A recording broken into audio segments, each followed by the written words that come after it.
mengangkat topik mengenai pembaziran tenaga listrik dan saya akan sentuh mengenai dilema moral dan juga etika.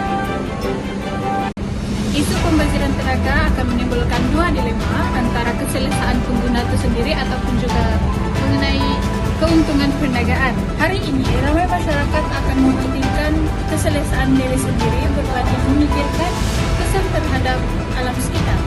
Perbuatan ini dianggap normal untuk keselesaan seseorang itu, tetapi mereka menganggap ini sebagai hal yang remeh dan akan meningkatkan lebih banyak jejak karbon di bumi.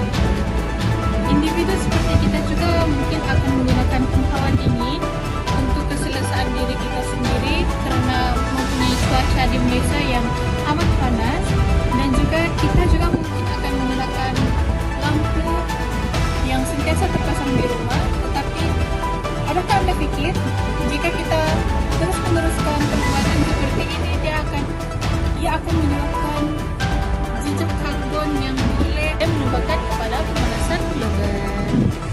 Hai, nama saya Sherry Syara. Pada kali ini saya akan membentangkan fakta yang berkaitan dengan penilaian etika. Penilaian etika saya pilih dua, yaitu utilitarisme dan falsafah agama. Utilitarisme bermaksud menilai tindakan dan akibatnya terhadap majoriti masyarakat dan kesejahteraan. Utilitarisme bermaksud menilai tindakan dan akibatnya terhadap majoriti masyarakat dan kesejahteraan. Terdapat tiga kesan pembaziran tenaga terhadap sekeliling kita. Yang pertama adalah kenaikan bil utility, kedua menyebabkan pelepasan karbon, dan yang ketiga menyebabkan kemerosotan kesihatan manusia dan kesejahteraan alam sekitar. Dari sudut pandang utilitarisme ini, saya boleh menyimpulkan bahawa pembaziran tenaga tidak wajar kerana ia boleh mendatangkan keburukan yang berpanjangan berbanding mendatangkan kebaikan yang dalam jangka pendek sahaja.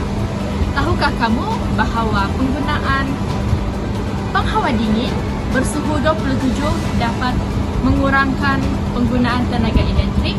Walaupun ianya kurang selesa, tapi ianya membawa dampak besar kepada alam sekitar. Penilaian etika yang kedua ialah melalui falsafah Islam. Dalam Islam, ianya sangat dilarang untuk pembaziran. Ini boleh kita lihat melalui ayat Surah Al-Isra ayat 27 yang mengatakan bahawa sesungguhnya orang-orang yang membazir adalah saudara sehat. Melalui ayat ini, kita dapat simpulkan bahawa masyarakat Islam sangat melarang dalam pembaziran. Mahkamah Perundang Pangkat 13 ini menyuruh tindakan segera menangani isu ini. Pembaziran ini akan menyumbang kepada pelepasan gas rumah hijau yang akan menyebabkan pemanasan global yang kita akan rasa pada hari ini dan juga pada masa akan datang. Kita boleh menggunakan sumber tenaga yang boleh diperbaharui. Sebagai contoh seperti solar dan juga angin, yang mana ini boleh menyokong pembangunan SDG 13. Perkenalkan inisiatif ini kepada pembangunan rumah hijau dan juga sistem tenaga pintar.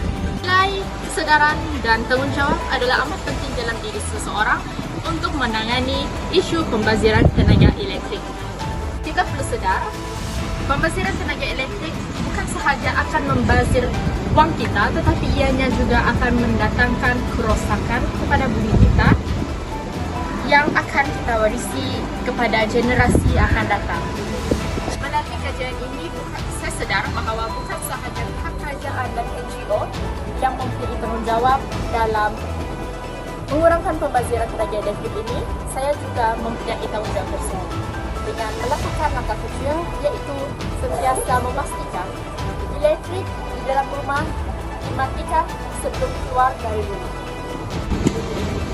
Dari sudut pandang agama Islam, pembaziran tenaga elektrik adalah sangat dilarang kerana ia melanggar etika kesederhanaan. Kita perlu sedar, pembaziran tenaga elektrik bukan sahaja akan membazir wang kita, tetapi ianya juga akan mendatangkan kerosakan kepada bumi kita yang akan kita warisi kepada generasi yang akan datang.